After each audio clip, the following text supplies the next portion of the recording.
Hora então de avaliarmos Robin Ano 1, novo lançamento da editora Panini Comics, mostrando o primeiro ano da carreira aqui do nosso querido Dick Grayson, o primeiro Robin. Sejam bem-vindos à Caverna do Morcego e é hora de a gente então avaliar mais um quadrinho, lançamento recente da editora Panini Comics. Já adianto que é um bom quadrinho, já tinha destacado isso em outros vídeos, mas aqui nós vamos nos aprofundar mais um pouco. Robin Ano 1 tem preço de capa de R$ 69,90, contando com o roteiro de Chuck Dixon, Scott Perry e desenho de Javier Pulido. A edição da editora Panini conta com 216 páginas, publicando Robin Year 1 a 4. Na sinopse, depois de meses treinando para se tornar o parceiro do Batman na luta contra o crime, o jovem órfão Dick Grayson finalmente está pronto para encarar a noite como Robin, mas o trabalho exige muito mais do que um par de punhos. Enfrentando o Sr. Frio Duas Caras pela primeira vez, Dick é desafiado pelas escolhas difíceis e sacrifícios que definem a existência de um herói. Esse primeiro ano é uma prova de fogo, mas será que Robin voa alto bastante para não se queimar? Vamos fazer os comentários de sempre e ao mesmo tempo dar uma olhadinha nas páginas da edição da editora Panini. Temos extras aqui. Mas antes de continuar, como sempre, curta esse vídeo, comente ele mais do que tudo, quero saber suas opiniões, já leu os quadrinhos, gosta, não gosta, recomenda e se inscreva no canal se você é novo ou nova. Estamos sempre aqui falando sobre o universo do Batman, falando sobre quadrinhos mais do que tudo. É sempre importante falar sobre a mídia original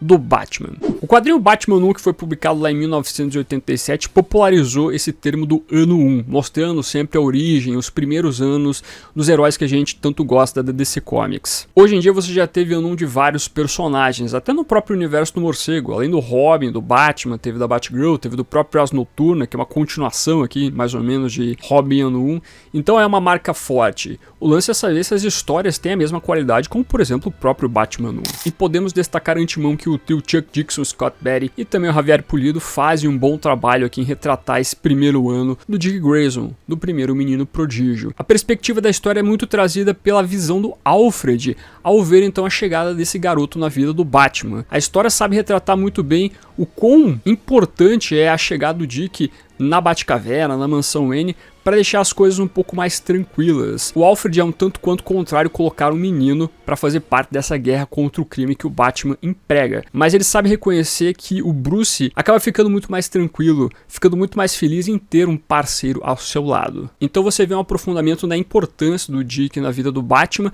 ao mesmo tempo um descolamento no que envolve essas duas figuras. Enquanto o Batman tem uma visão de vida, tem uma maneira de lidar com o trauma dele, de diferenciar o que é o Bruce pro Batman, nós temos o Robin Dick Grayson sendo outra pessoa, não tendo diferença na existência de um Robin para um Dick Grayson. Eles são sempre a mesma pessoa. A alegria, a leveza do que é o personagem é retratado tanto por sua identidade secreta como pelo super-herói. Então o Dick tem uma visão de mundo muito diferente do que é o Batman, e o Alfred sabe retratar muito bem isso na história, sabe contar muito bem isso. E junto com essa caracterização aqui da alegria do Robin em ser o próprio Robin, nós vemos a galeria de vilões do Batman habitualmente aparecendo.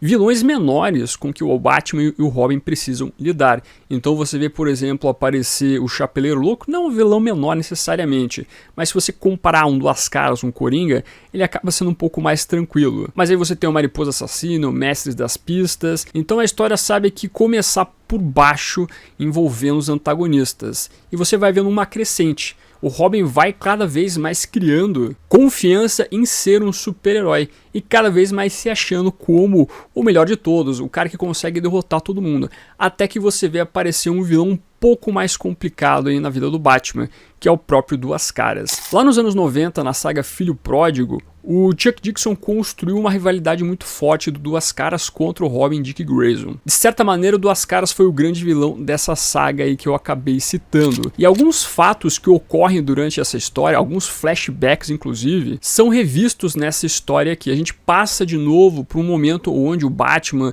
está preso, nós temos uma outra vítima ali sendo vítimas do vilão aí de dupla personalidade e o Robin Dick Grayson tendo que enfrentar toda essa situação. É o momento que a gente vê o personagem, o nosso protagonista, entendendo que a vida de super-herói não é fácil. E a escalada disso dentro da história é bem feita com o passar do tempo. É bem feita no decorrer da narrativa.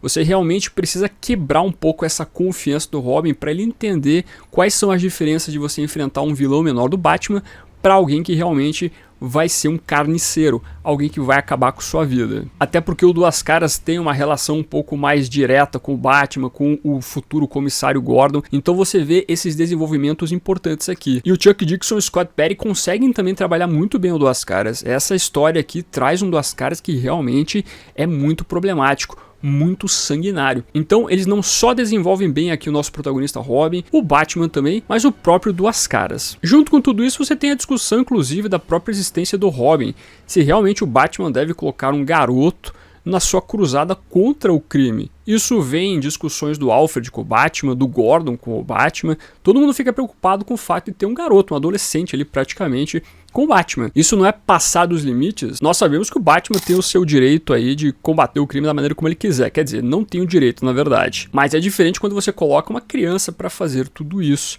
Então você vê isso sendo discutido, as preocupações do garoto virar uma vítima dos grandes vilões do Homem-Morcego. E é uma narrativa que é bem desenvolvida também nesse aspecto. A gente entende aqui, se padece da discussão através aí das falas do Gordon e do próprio Alfred. Nós temos a Leslie Tompkins aparecendo também, dando um pouco de sua perspectiva, e todo mundo é contrário a isso. O próprio Batman fica meio balançado e, de certa maneira, ele precisa dar um tempo aí na existência do próprio Robin durante essa trama. Mas é aquela coisa que existe no universo do morcego. Se não existe um Batman para dar uma luz pro Robin, para ele seguir um caminho que não seja vítima de alguém, você teria o garoto se voltando para um mundo um pouco mais diferente, talvez sendo violento, talvez buscando ser vingativo, buscando a morte de pessoas e coisas nesse sentido. Você vê um pouco dessa perspectiva aparecendo mais pro final da história aqui.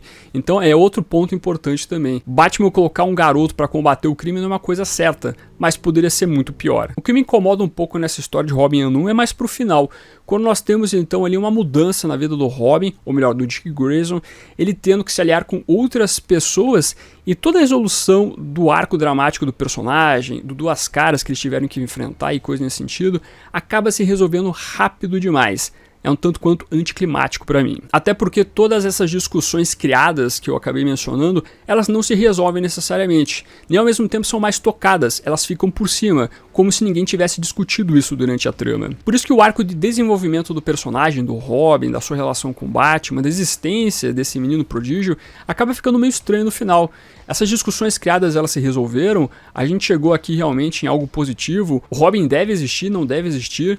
Além do mais, nós temos aqui o fato que você cria aquela perspectiva do soldado pro Robin. O Robin é um soldado pro Batman, que eu não acho que é algo legal que caracteriza o personagem. A minissérie começa bem, cria uma sensação de perigo importante pro personagem aqui, mas finaliza de uma maneira que realmente joga pra cima tudo que foi levantado de questionamento. Se você compara com outra construção mais atual do Robin, que é aquela história Robin e Batman do Jeff Lemire, essa história é melhor, porque ela sabe trabalhar bem essa questão do Robin ser um soldado, um mero soldado, um filho para o próprio Batman.